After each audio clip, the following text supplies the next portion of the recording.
So I recently betrayed the iPhone 13 mini contingent.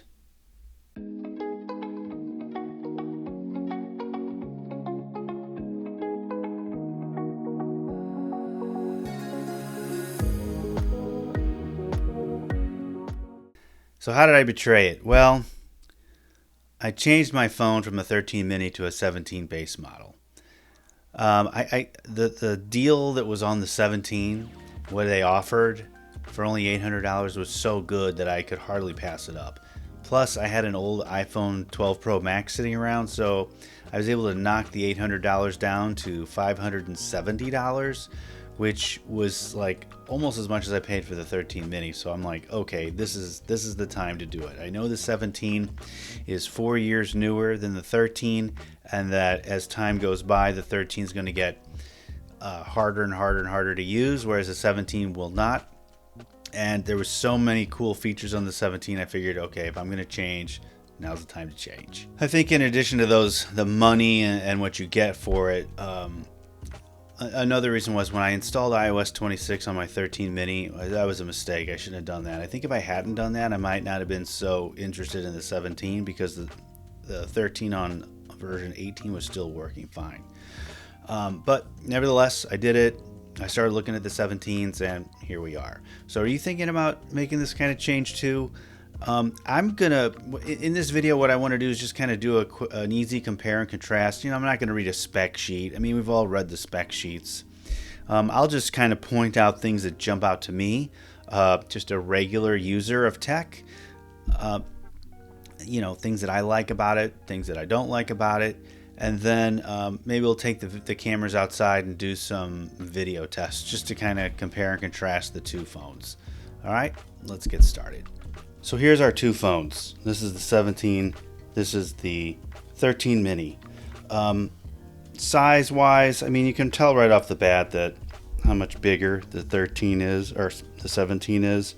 I mean, you've got this little extra bit right here, which is a couple millimeters. I don't know what the exact numbers are. And it's taller, so you get a little more real estate on the 17. Now for me, with the width of the phone, it's always been about how far can I reach without working too hard.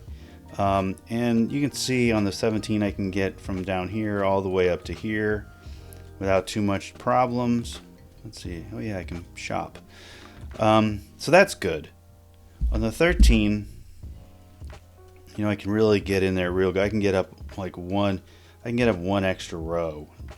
It's hard to see. Okay, I can get up one extra row on the 13 display, but you got to make some sacrifices. I think the height just gives you more screen to look at, and that's kind of nice. So I didn't lose too much in the width, and I gained a lot in the height, so that makes the screen much more interesting. Now on the side, you can see that it's pretty much identical, except for this little switch right here. On the 13 mini, this switch turns on and off silent mode, and you can kind of see how it works. When you're in silent, when you turn it on, there's kind of like the faked out dynamic island that you get with the 13 mini. You can turn it on and off. And the dynamic island on the 17, you can kind of see a little different. It doesn't fake out, just puts it up here. So I just turned it on. Now I'll turn it off again. Now it's off. So you don't get the switch. You get this thing called an action button. And this action button can be customized. You go into settings and you find action button. And when you click that option, you get a whole bunch of preset options that you can pick from. All these different types. And then you can, of course, choose one. You can customize to what you want if it's not one of the presets. Now I like it to be a silent mode because that's how it's always been for me.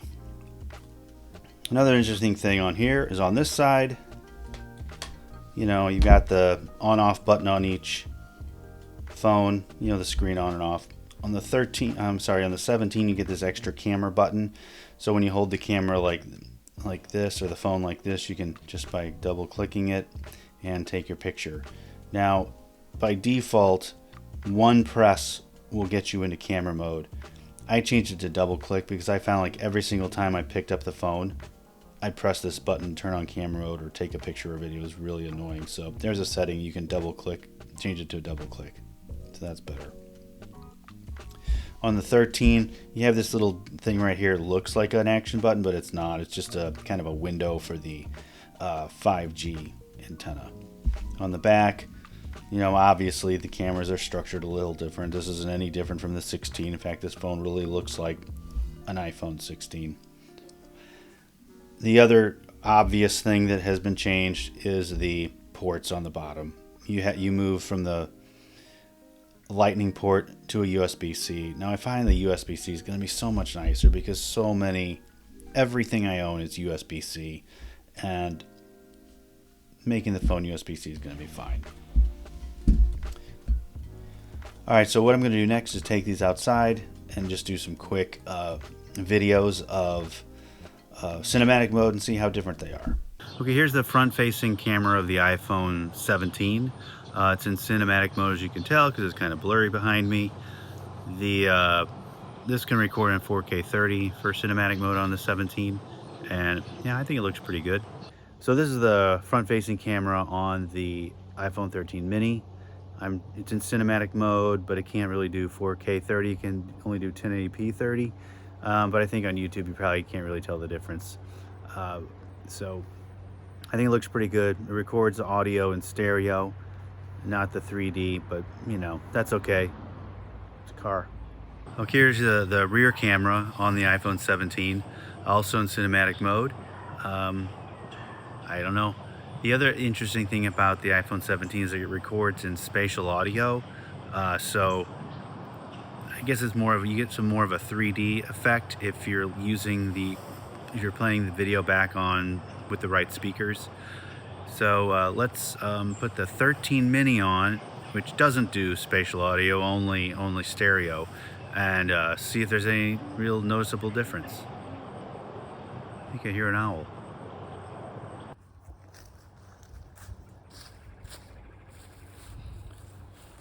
Okay, here we are on the rear camera of the iPhone 13 mini, also in cinematic mode. You know, we'll see if this is better or worse, same as the iPhone 17. My feeling is that when you look at it on YouTube, it'll probably pretty much look the same. But who knows? Maybe if I'll watch it on my big television, maybe I'll see a difference. Well, that's all the tests I wanted to do. Just the comparison on the table, and then a couple of videos outside. You know, remember, I'm just a regular user. I don't deep dive into the specs like some of these other influencers online. I just figured, you know, why not create a video from the point of view of someone who, you know, uses a phone on a regular basis like a regular person, and how I switched up from a 13 mini to a 17. Hopefully you got something out of this. If you did, consider subscribing or just give me a thumbs up. I probably ought to say that at the beginning of videos instead of at the end, but I'm saying it at the end this time. So we'll see. I'm happy with the 17. I like the way it works so far. Maybe I'll do another review of it in a few months to see if it's still holding up or if I regret my purchase. Who knows? But on that note, thanks for watching, and I'll see you in the next video. The reason why I changed was, oh shit. You know, I'm not going to read a spec sheet. I mean, we've all read the spec sheets. It's always been about how far can I reach. It's, oh Jesus. Okay, here's the, let's hope it's a little bit better than the front-facing camera because it's supposed to be. 1080p 30, I think. Really, is that my blurry? No. Okay. 3, 2, 1.